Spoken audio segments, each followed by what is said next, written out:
Do you know that you have over 10% of the state Senate present and accounted for here today? Yes, we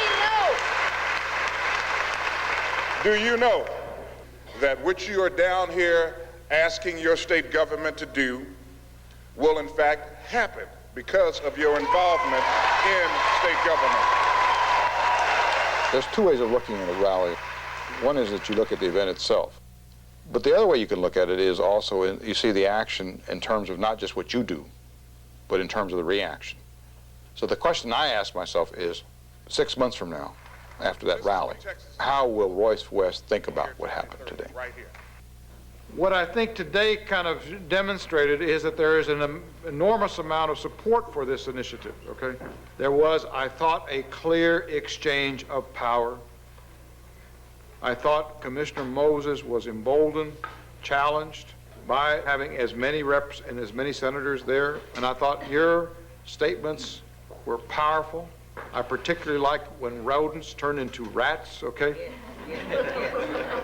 Because when we first heard the story, it was about 20 rodents. I learned a long time ago in organizing, don't talk about rodents, talk about rats, okay?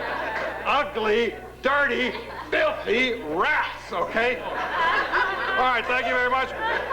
Go home, go rest, and then go after those guys at the Capitol.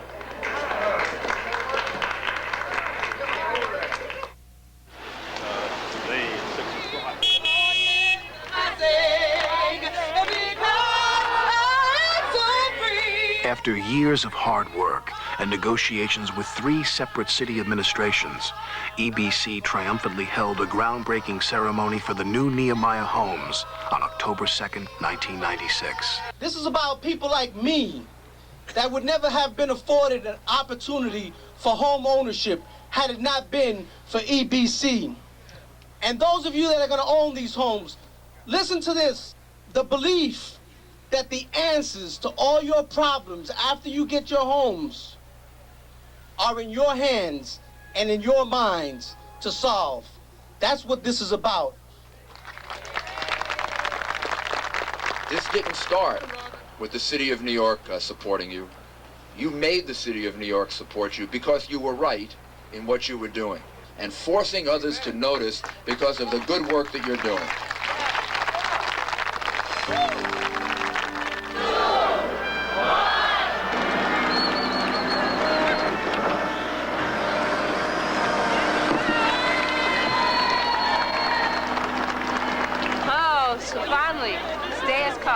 I want to go pick me up some of that dirt. This is great. It's really great. It's a victory for EBC. It's a victory for the city of New York. Oh, I feel great. I feel great. We've been waiting for this day for a long time. All real action, political action, is aimed, deliberate, calculated, focused, and our actions are that way. EBC! You go back to the 1980s, and most of the political establishment in this city opposed them, tried to undercut them, and didn't want to make it happen. Why was the political opposition so fierce? Because in many ways, they do not pay homage to political figures. When you come to their meetings, they require you to speak in 3 minutes, and they close you off and shut you off if you don't speak in 3 minutes. They require you to answer their questions, and they remind you that you are a public servant. And consensus is nice, but belongs in private life. But when you're out in the public life, it's something to do with power, self-interest, change, and the ability to get that. Back in Austin, continuous pressure on the state legislature forced passage of a funding bill for the Alliance Schools Initiative. We have just been through a long series of meetings back and forth to Austin, working on legislation, and there's been $8 million approved for the expansion of the Alliance schools across the state of Texas. So it was a real victory, and we're really proud of it because more and more schools who are low-performing schools are going to have the opportunity to improve their schools. Ordinary people have shown that if they mobilize and work at it and collectively aggregate their power as citizens, they can change the outcomes of government. That's doable.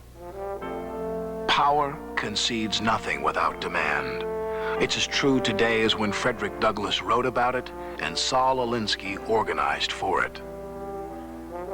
When a people have hope, when they have power, they have a future, they know where they're going, and they know they're going to keep getting more as they get more and more power. They know how to do it now.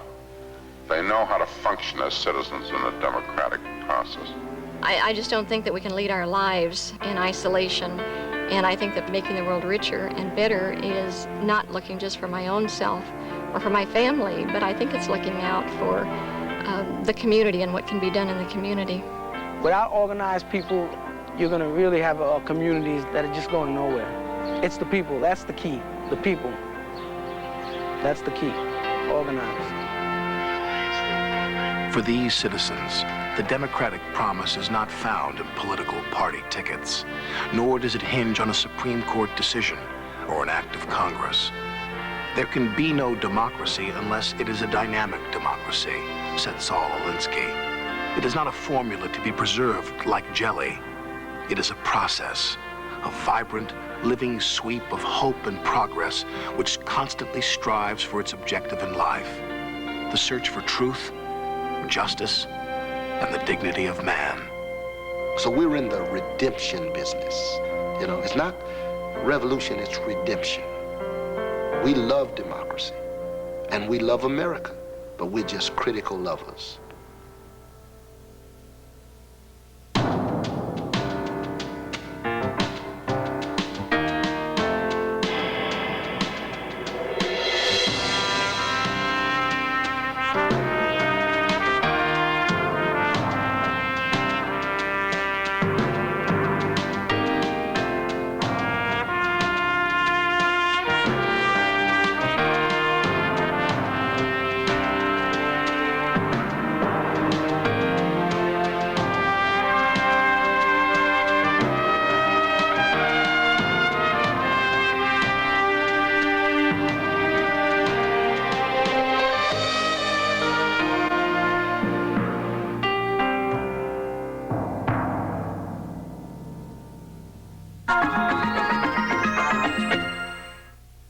Major funding for the Democratic Promise was provided by the Corporation for Public Broadcasting. Additional funding was provided by the following underwriters: